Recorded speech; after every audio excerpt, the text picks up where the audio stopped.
Hello everyone, you're welcome to my channel.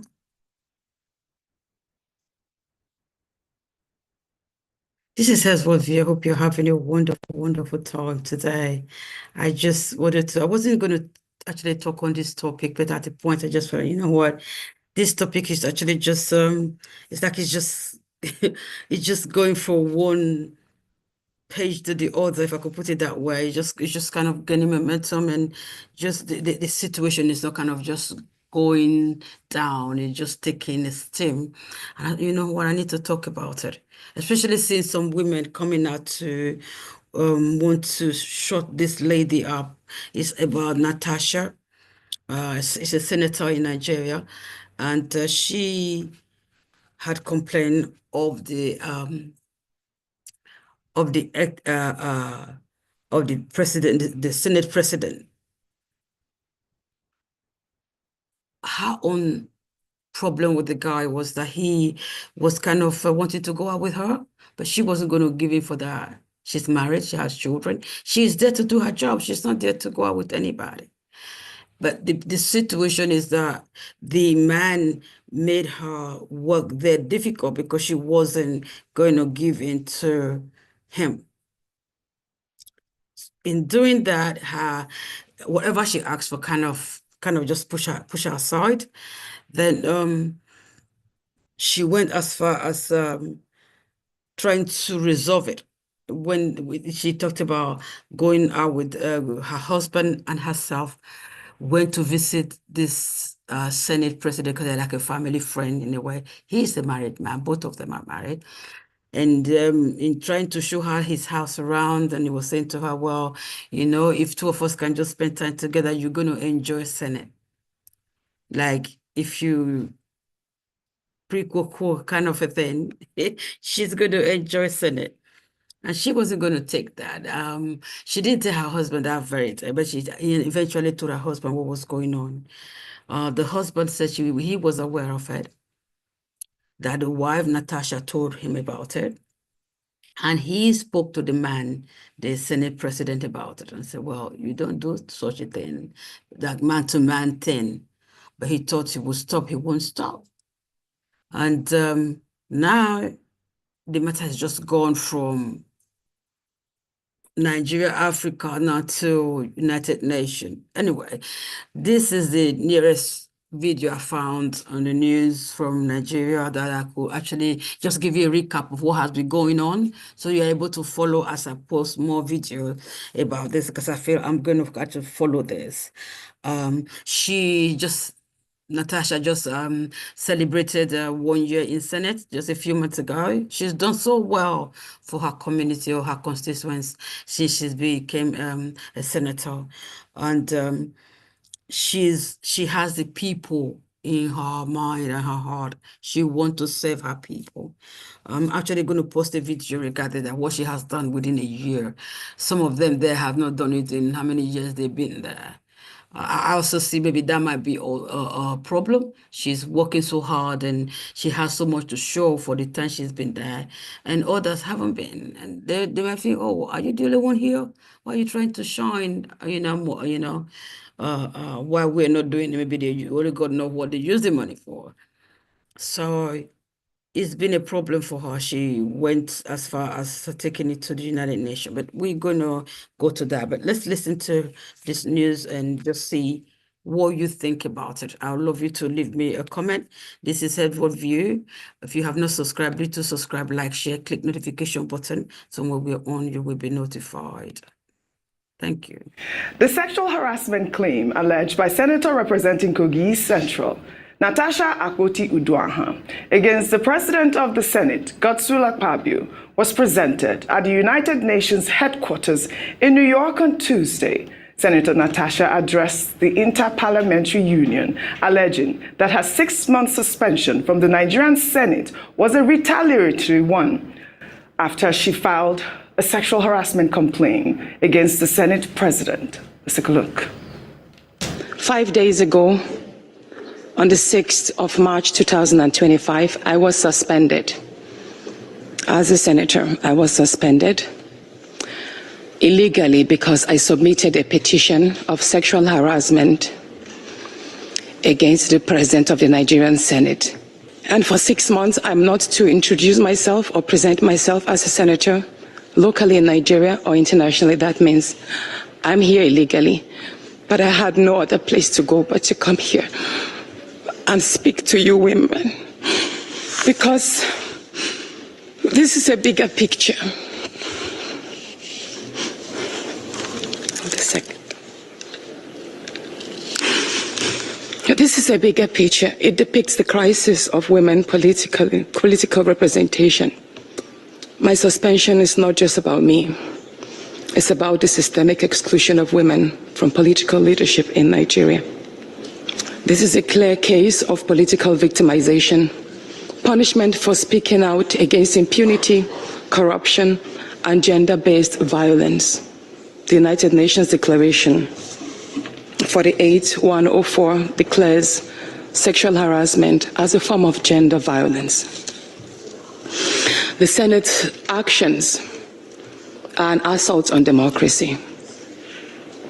I was elected by my constituents to represent them, yet a few powerful men have unilaterally decided to silence their voices by suspending me for 6 months. My call for an open and transparent investigation into harassment allegations have been met with hostility instead of accountability. If a female senator can be treated this way in the full view of the world, imagine what ordinary Nigerian women will go through every day in workplaces, in universities, and other aspects of our society. Well, this video has since gone viral. Well, in response, IPU President Tulia Ackson acknowledged Uduaghan's concerns and assured a thorough investigation. The matter that was raised by our colleague from Nigeria, Senator Natasha, and because all of us heard what she said, and it only serves us better if I put a word in what she has said. So I would like to say we have heard her concerns, and having heard her, it would have been an opportunity for all of us to understand more about what she has said. But because we listened only on her side, as an institution, as IPU, we will be taking the concerns that have been raised, not only taking her side, but also giving a chance to listen to the other side, as it is a custom for IPU.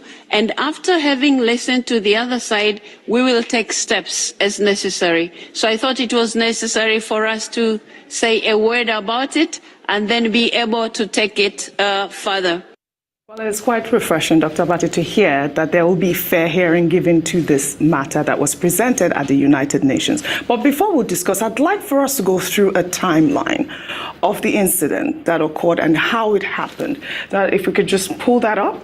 First of all, Senator Natasha was replaced as chairman of local content and made chairman of Diaspora Committee. Then, too, there was a gale of defections at Senate that affected sitting arrangement. And then Senator Natasha refused the change of her seat and refused speaking from a non-assigned seat.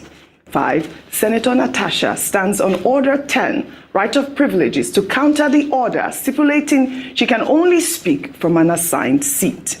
And then the Senate began a process of suspension of seats controversy. After that incident, Senator Natasha grants Arise an interview and alleged sexual harassment that happened here on Arise TV. And after that, we saw that Akpabio's wife filed a defamation suit against Senator Natasha. That went viral as well.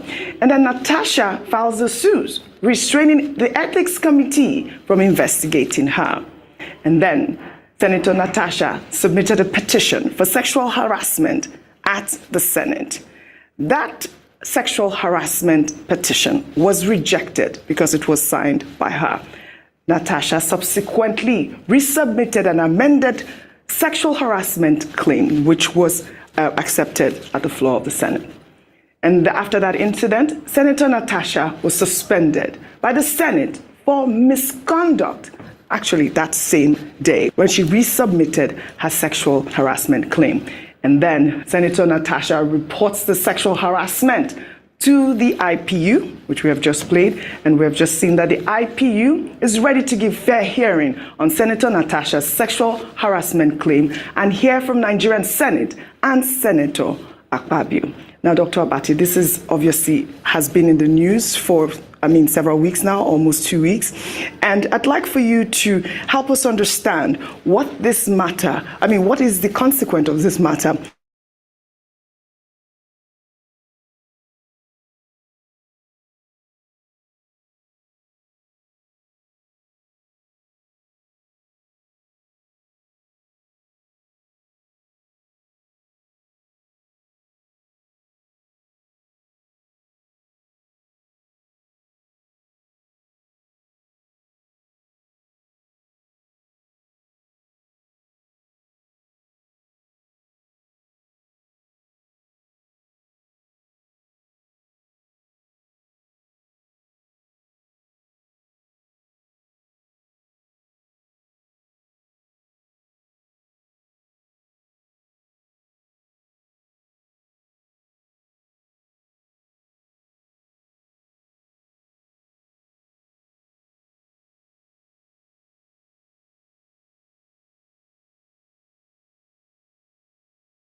This is her talking to the United Nations, her plight, speaking to the United Nations, what has happened to her and why she was in New York to present her case. The picture you saw earlier, that's the Senate president that she has an issue with. So let's listen to what she has to say to the IPU. I come with a heavy heart from Nigeria, but first I'd like to apologize to Honorable Kafila Obara. I am not here to bring shame to our country. I'm here to seek help for the women of Nigeria. Again, my name is Senator Natasha Uduaghan. 5 days ago, on the 6th of March 2025, I was suspended.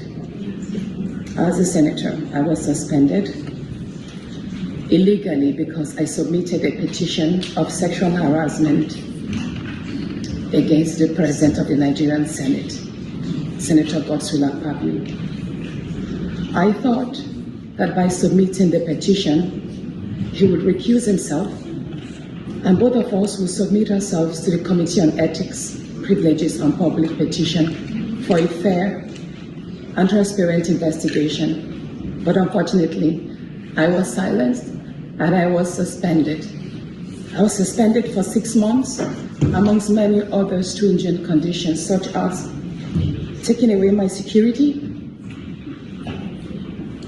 taking away all the officials, vehicles, and other items that were handed over to me as a senator. My salaries will be cut off.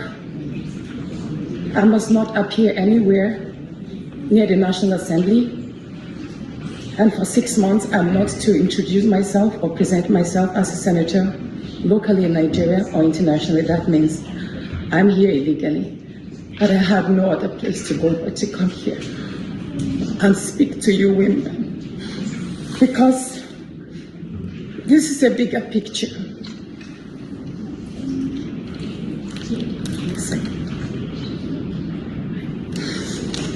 This is a bigger picture. It depicts the crisis of women political representation. My suspension is not just about me. It's about the systemic exclusion of women from political leadership in Nigeria.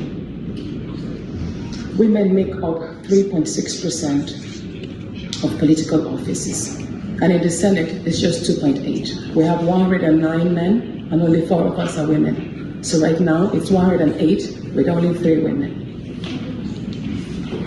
This is a clear case of political victimization, punishment for speaking out against impunity, corruption, and gender-based violence. The United Nations Declaration 48104 declares sexual harassment as a form of gender violence. The Senate's actions are an assault on democracy. I was elected by my constituents to represent them. Yet a few powerful men have unilaterally decided to silence their voices by suspending me for 6 months. My call for an open and transparent investigation into harassment allegations have been met with hostility instead of accountability. If a female senator can be treated this way in the full view of the world, imagine what ordinary Nigerian women would go through every day in workplaces, in universities, and other aspects of our society. A culture of harassment and silencing must end. And this is not just a Nigerian issue, it's a global one. Women in politics, media, and businesses face threats, intimidation, and violence for simply demanding fairness. From sex for grades scandals in universities to harassment in workplaces and political spaces, Nigerian women have constantly been forced into silence. We need stronger legal protections and a zero culture tolerance for gender-based discrimination and intimidation. My call to the international community is such that the world must not stay silent as democracy and women's rights are rolled back in Nigeria.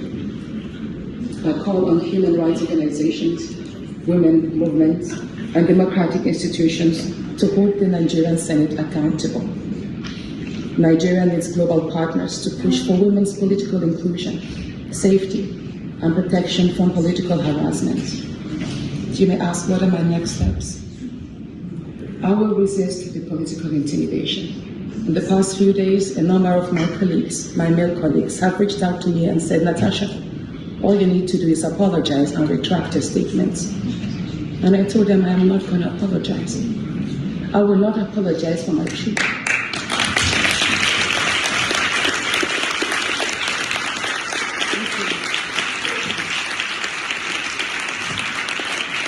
And I told them that I will stand the 6-month suspension, and the very first day I return, I will represent my petition on sexual harassment.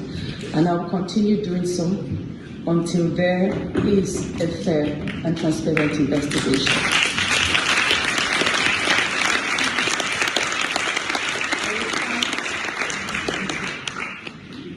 I will fight this injustice and continue to represent my constituents, whether the Senate wants to hear me or not.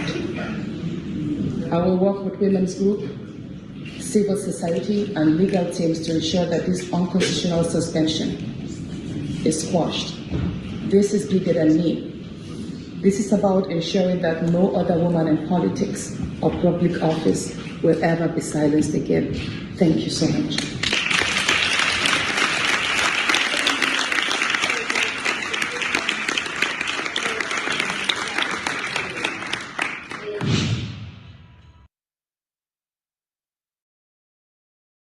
Here we see she's getting all her applause. She's getting her applaud because people are like, no, this is not right, this is not a good thing to do. Why do you want to suspend her because she's voicing, her pain? It just doesn't make sense. Doesn't make sense. They don't want her to speak. They don't want her to hold this man accountable. I personally believe with what I've heard from her is because she wouldn't give in to him. So he's trying to make her life there difficult. Why change her seat? Why? Because what they said, before they could change your seat, they notify you in advance. You don't just come that day and they say, well, we're changing your seat. But that's what he did to her. And she's like, no, I don't want to change my seat. I don't want to speak from a different seat. I want to sit on the assigned seat to her so that she speak from there. I'm going to post more video, but this is how far it has gone. And what you saw earlier was just the recap of all that has been going on. So maybe from now on, as I post the video, you'll be able to understand what it's all about, where it started from, and then you could just flow in and just, get the gist as we go along. Thank you so much for watching. If you have not subscribed, please subscribe, like, share, click notification button. So when we're on, you will be notified. If you have, someone that have experienced such a situation or what you think about this situation, please leave us a comment and we'll be able to just hear your view as well. Thank you. Have a wonderful day. Bye-bye.